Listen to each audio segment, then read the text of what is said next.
এখন দেখছেন ডিম আলুর কাটলেট করতে গেলে কি লাগবে, ডিমও লাগবে, আলুও লাগবে। দেখুন উপকরণগুলো হচ্ছে এইরকম। ডিম আলু কাটলেট করতে গেলে আপনাকে প্রথমে আলু সেদ্ধ করে ওটাকে ম্যাশ করে নিতে হবে। ম্যাশ করে নেওয়ার পর ডিমটাকে ওর মধ্যে গ্রেট করে দিয়ে দেবেন। গ্রেট করে দেওয়া হয়ে গেলে ওটাকে পাশে সরিয়ে রেখে এইবার চিলি ফ্লেক্স, লঙ্কা, পেঁয়াজ, আদা, ওর সঙ্গে চাট মশলা একসঙ্গে মিশিয়ে একটু আলু, ডিম এবং টমেটো সস, সঙ্গে গোলমরিচ, সঙ্গে একটু চিজ গ্রেট করে দিয়ে দেবেন, একটু চাট মশলা দিয়ে ভালো করে মাখবেন সুন্দর করে। ওপরে একটু ধনেপাতা দিয়ে দেবেন, দিয়ে এরকম গোল হয়ে যাবে। একটু ময়দা দেবেন, ময়দা দিয়ে ভালো করে চটকে মেখে এইবার ব্রেড ক্রামে চুয়াবেন, একটু ডিমে চুয়াবেন, একটু ব্রেড ক্রামে এবং ডিমে।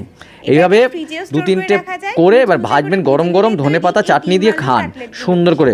আলু ডিমের কাটলেট হয়ে গেল।